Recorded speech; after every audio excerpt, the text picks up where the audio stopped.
Hi, I'm Damian. I'm 32. I'm from Mackay. I'm a maintenance man by day, and on the odd occasion at night I do female impersonation. And so your coming out experience, how was that here in Mackay? Not a good one. Mackay is a very rural town in northern or central Queensland, northern Queensland I suppose you'd say. Very backward-minded in its way of thinking, has been for a lot of years, but that's a stigma associated with an awful lot of rural towns. The people here are nice, but if you're a little bit different, people look at you strangely. Did you feel different? Yes, yeah, you feel different. Like you didn't belong in your local community, with your school, with your family? Did you feel somewhat different all the way through? To a large degree, yes, but not 100%.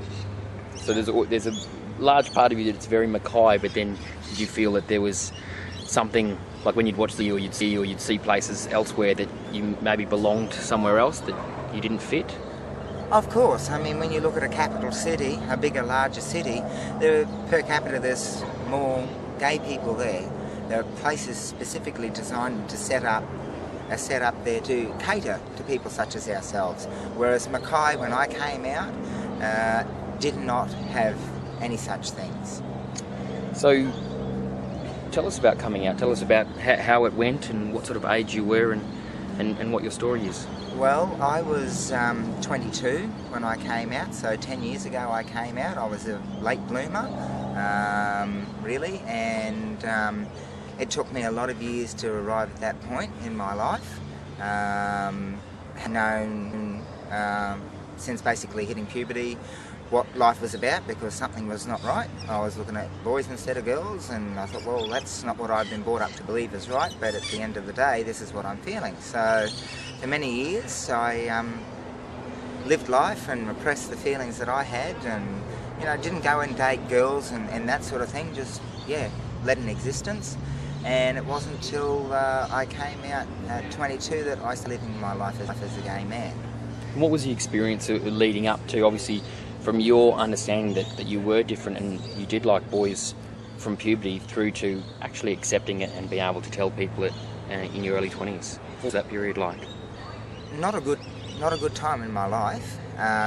It's something that is very difficult to deal with. You feel very alone when you know that your family is not as accepting as you would hope them to be.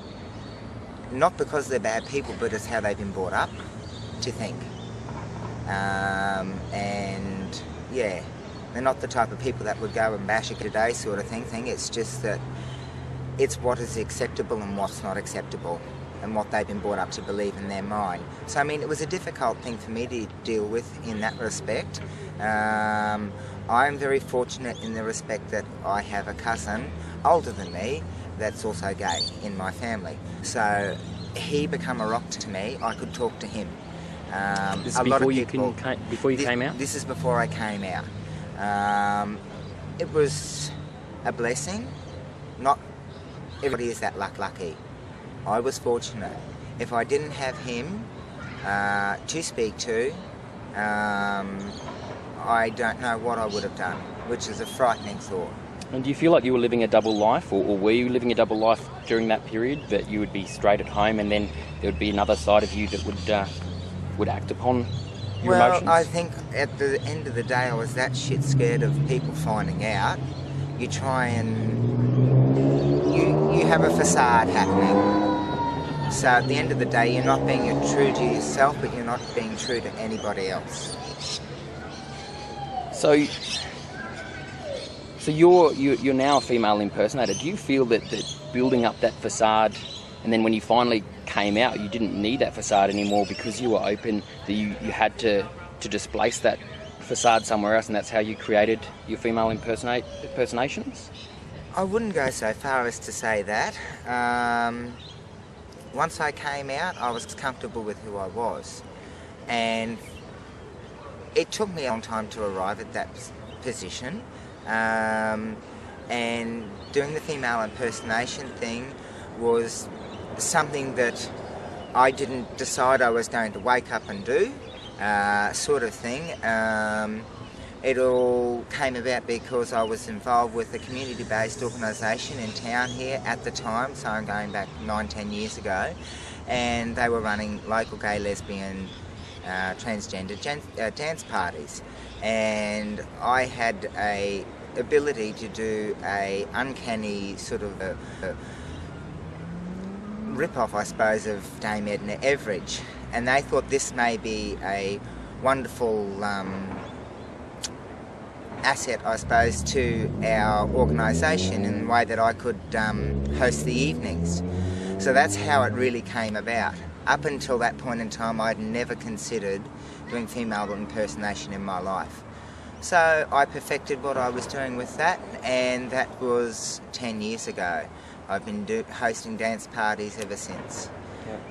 So you don't feel that hiding behind some facade that you had to create during that period of knowing that you were gay but not being able to talk about it and be open about it, you don't think that's led to your continued need to and love of creating this other person?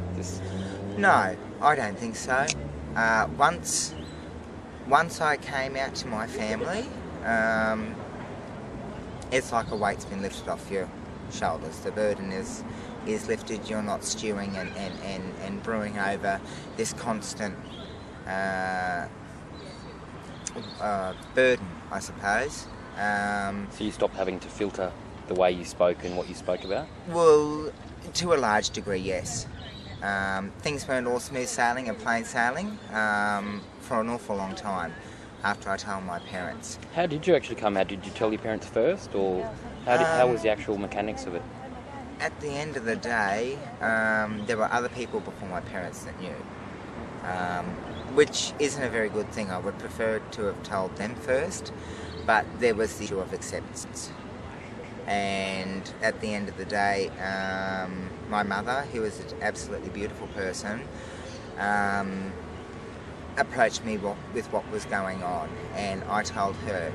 And that was a very hard thing for me to have to do. Did she point blank ask you a question and then you could respond to it, or were you able to say those words, "Mum, I'm gay"? Well, I had to turn around and tell her that I was gay. And how hard was that for you? One of the most difficult things I've had to do in my life to this point in time. Although my mother and father knew, because I've been the same way I've always been. So it wasn't as though it was a great shock to them. It was confirmation.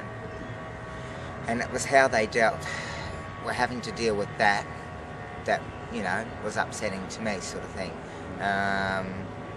In time is a great healer, and time brings with it acceptance and a host of other things. So, time, yeah. So often we learn from our own coming out experience, and yours is quite a different one.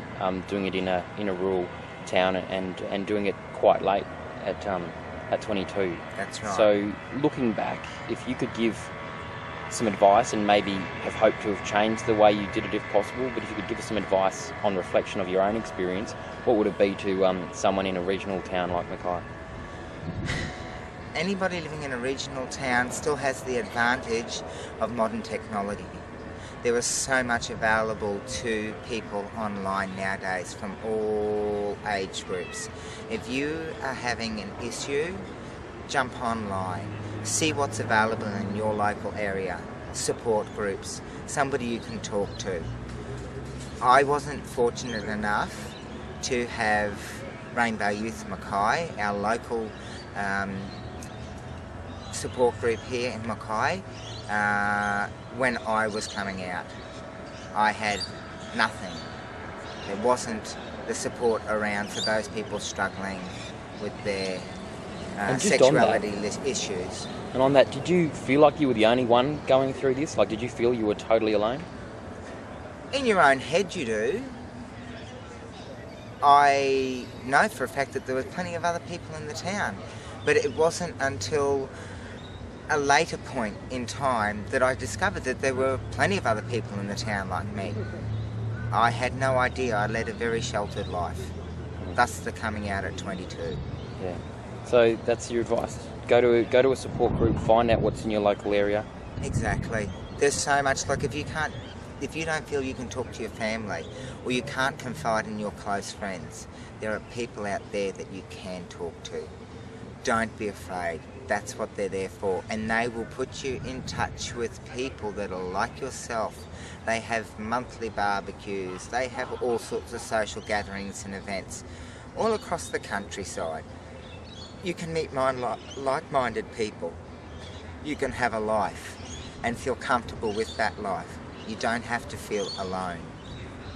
And you will feel that in a rural area if you keep yourself segregated from the rest of society because of your sexuality. So you don't feel like you actually have to leave a rural town. You can actually stay there, go through your coming out if you're able to connect with a local support group. That's exactly right.